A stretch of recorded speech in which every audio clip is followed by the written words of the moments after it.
Yo guys, it's Ted here, the apprentice for New Vision Marketing, and it is the first episode of our new podcast. We have about 12 episodes per season, and this is first episode today. We're going to be covering a few things, what we're going to be talking about, but I just wanted to hand over to Rob Main, the director. He's going to tell you who we are and what we're about. Cool. Cheers for that, Ted. That's all right. So basically, we're New Vision Marketing. We're a full-service digital marketing agency based in Chelmsford and Essex. We've been going about 2 years now. We've grown from just me to a team of about 8 of us. We're a pretty multilingual, innovative team. It's about 8 of us working everything from graphic design, content creation, branding, web design, web development, and a bit of videography and drone videography as well. Cool. And we're just going to jump straight into a big question. Could you tell us how it started and why? Okay, so ever since I was a teenager, I've always enjoyed making websites. I made my first e-commerce website when I was about 14, sold headphones, really enjoyed the process. I learned quite a lot, how to brand up a website, how to focus on conversions, how to make sales, how to track those sales and improve on that. Then I went to university, studied business with a focus on marketing, and helped out a few of my friends that had businesses then, and realized that actually, I didn't really want to work for anyone, and I wanted to start my own agency, basically. Yeah, and what sort of year was this coming about? So it'll be about 2020 when I was finishing uni, and that was lockdown, wasn't it? So what sort of happened? Yeah, well, it was, and so originally it came out of uni, and I started just doing hospitality marketing. So your restaurants, your bars, your cafes. It was good for a solo, sole trader, solopreneur, whatever you want to call it. And then I had a few clients on retainer. I was doing a bit of graphic design for them, a bit of social media posting, some website updates. And then the COVID lockdown happened, and in 24 hours I lost all my clients. So it was a bit of a shock. None of them could open. So it wasn't even a case of, we just don't want to carry. It was like, no, we physically cannot open. Yeah. We're not taking customers in. So you're on your ass. Do you think that was game over? Yes and no. I knew it was game over for Grubs Up, what I call the hospitality marketing business. But if anything, it just helped me refocus and center my sights on something else. And that's where New Vision was born. Oh, was it called New Vision at the time? No. So before it was called Grubs Up. It was called because obviously related to food. Then we rebranded, and it was our New Vision at the time. So my New Vision, and ultimately a big part of what we do is helping people that are either startups or businesses that have a new business objective, new market they want to enter, new product range. So I help them reach that New Vision. So that's where it was born. Where did this name come about? Like what sort of made you think, cool, that is we're having that? I don't know really. If I'm honest, I didn't actually think it was like the best name ever, and that's why I was going to run with it. It was more of, obviously this whole situation with COVID happened really quickly. I lost all my clients, and I was like, I need to rebrand. So ultimately then it was like, I'll just go with this for now, and I can always change it later. And 2 and a bit years later, I haven't changed it because there kind of hasn't really been a need to. Like it's become the brand, and it's become who we are. So ultimately, like, why change if it ain't broke? Don't fix it. Yeah. So where we're at now. Sorry. What is the turning point in terms of, obviously we've got the new website getting launched. Coming very soon. Launched. Yeah. What is the story behind that? The Phoenix project, as you call it. There we go. Yeah, thanks for reminding me on the Phoenix project. So what the Phoenix project was, so obviously as I said before, like the name New Vision just stuck because it was something we needed at the time. With sort of 2 years a bit down the line, we've gone from it just being me to being a team of around 8 of us. We've got a multilingual team based all across the globe. Some are in Europe, some are in South America, some are just here in Essex. Unlucky for all of us. But it's, the website had just been another thing that was just getting by, for want of a better term. It wasn't accurately representing the quality of the work that we've been producing or the company that we are now. So the Phoenix project was basically, let's rise from the ashes, let's create something new, bold new imagery, logo like you said, banners like you're sitting in front of, social media graphics, content, website, a whole new content marketing strategy, which is kind of where the podcast comes in as well. So the whole point of the Phoenix project was basically just to refresh our image and to show people what we're really about now. We've worked so hard for the last 2.5 years, so it's nice for people to actually be able to see it and get an insight into what we're doing. I can imagine there's a lot of businesses out there, like maybe one of you guys watching now. What would you say to them if they wanted to rebirth as such? First of all, consult new business marketing experts. Yeah. Second of all, I'd say it's never too late. You don't have to be stuck in one brand, one image, one business. But similarly, it's very important to take your time. If obviously I ran with New Vision. You've got to be ready, yes, but you can't, as Juan, right, our lead creative designer, Juan always says you can't rush creativity, and it's very true. If you just came up with a whole brand identity overnight, you're going to rush into something without proper consideration. So, take your time with it, explore what the market is doing, explore how your internal strengths and how the characteristics of your team can be transcended into your brand, like our color scheme, our typeface, our logo mark. We've tried to incorporate something that's quite youthful, quite innovative. Well, I wouldn't say innovative. You can't call a logo innovative, really, but quite creative, quite diverse in its color range to show the diversity of our people. Quite impactful in terms of the contrast we use, and quite modern in terms of the font we use. So, I'd like to think that our brand is encapsulating of who we are. Yeah, and so what type of agency is New Vision as such? Is it branding, graphic design agency? Because I know there's a lot of graphic design agencies out there. There's even social media management agencies out there. What are we, would you say? So what we are is we're not defined by just one of them, but equally we're not trying to do everything as well. There's a lot of people, they want to get a website done, they want to get some branding done, and a lot of people specialize in one thing. But ultimately, a lot of customers that are just starting their business or a company looking to rebrand, and often they'll do a rebrand first, and then they might want to launch a new website. So people don't want to have to deal with 6 different companies every time they want to have a new marketing campaign done. So ultimately, that's where we try and fit in. We can basically we can almost act as an in-house marketing team without a company having to think about recruitment, hiring, training, all this kind of stuff. So, we're lucky enough to have a great network around us now, whether you want videography, branding, a website, app development, we've got people there that can do it. So I wouldn't say we're a jack of all trades. We're not going to do everything ever asked of us in terms of marketing. Certain things like billboards and print, we won't get involved with the printing of brochures, but we know people that we can recommend. So I think, we've definitely got this sort of sweet spot where we can definitely refer people, help you out, and provide an overarching brand strategy. Outsource a few things. Yeah. If that's what's needed for the client to ensure that they have a main point of contact that they can rely on to deliver a successful campaign. They might want to deliver it online and offline. We've got the resources to be able to provide that.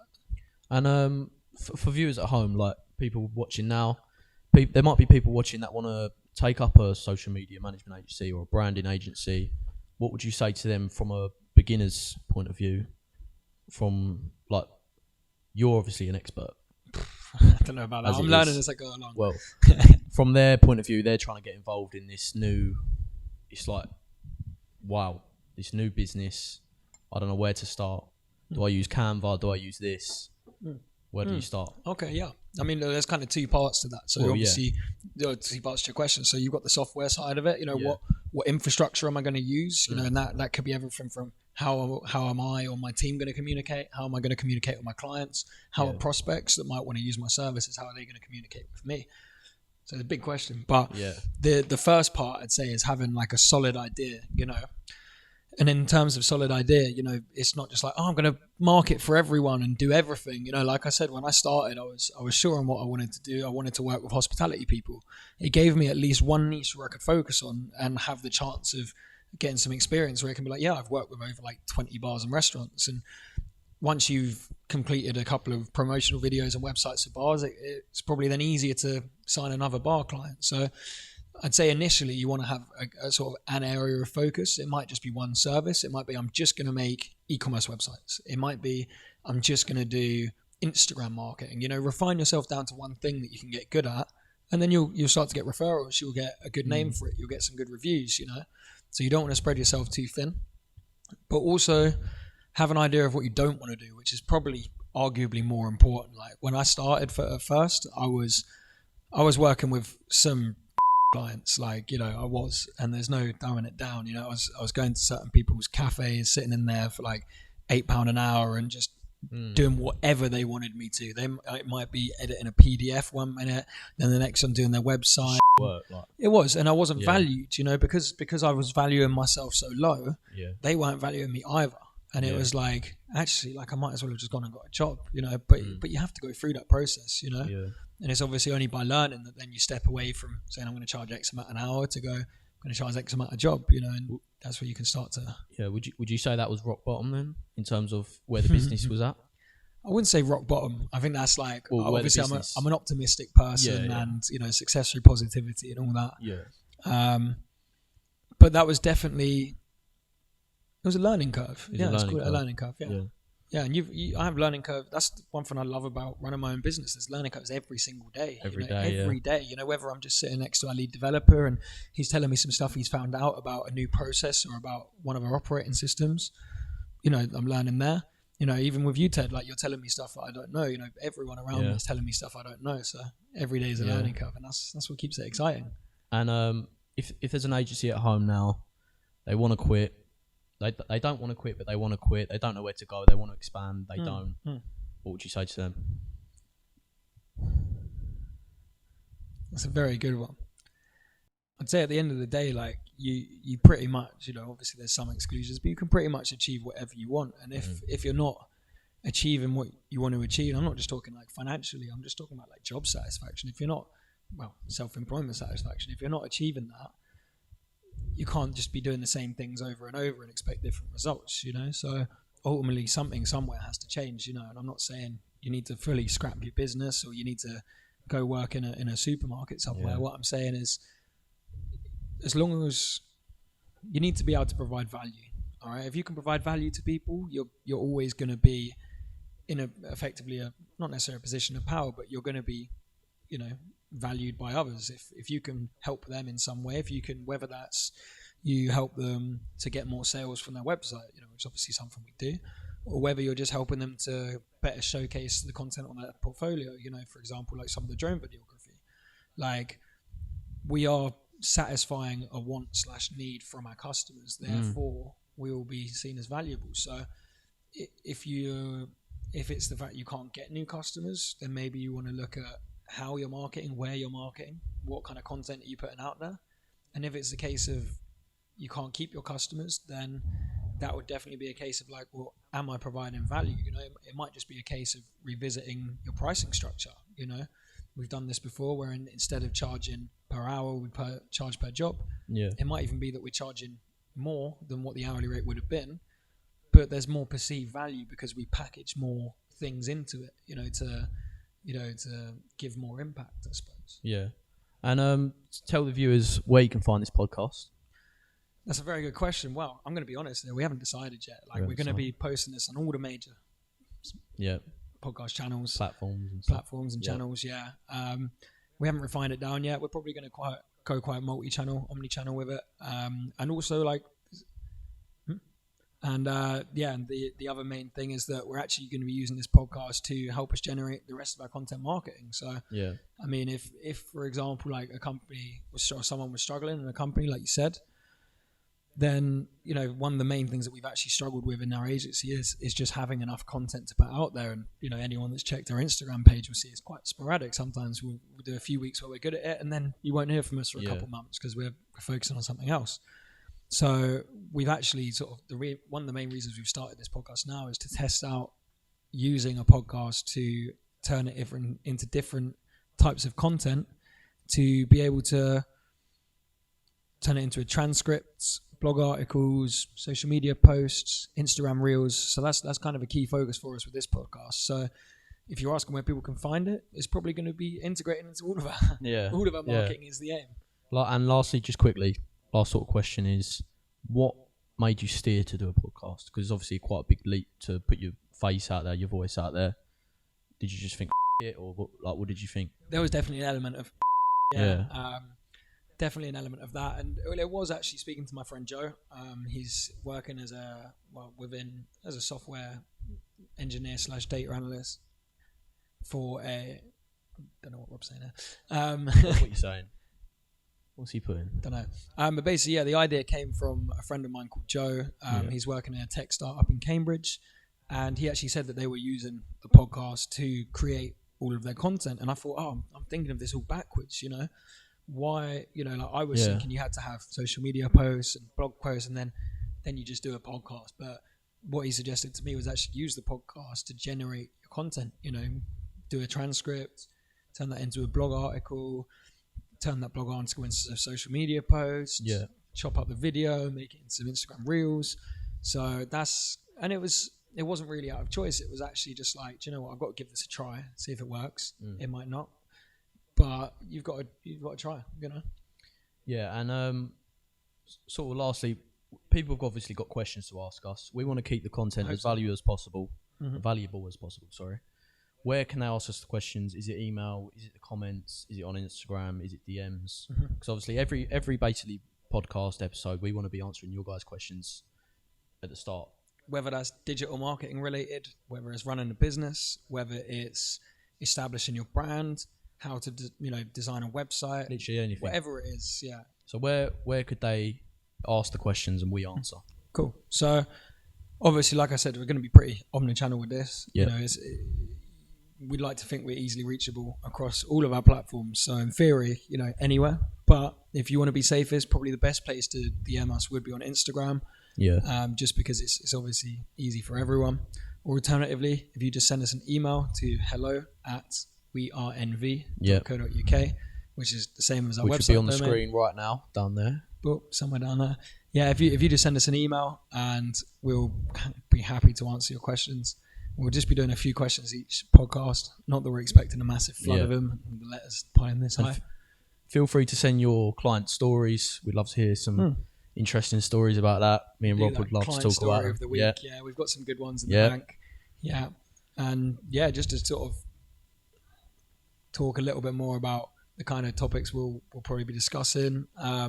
Next episode, I think we're planning to do a bit of a feature about our website. Obviously, it's been a big project internally, and it's also something. It's more than just a window to our business, because this is the core of our business. It's design, it's user experience.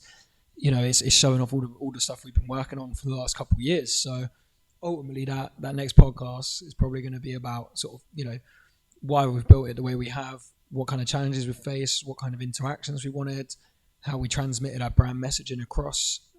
So if you're interested in learning how to make what we think is a pretty good website, then check out our next episode, I guess. There we go, guys. So that wraps up the first episode. Did you have anything you wanted to ask me? Did you have anything you wanted to say at the end? Will you always host it? I quite like you hosting this podcast. I will if you want me to. Cool. You signed up. I'm a host of the show. Stuff.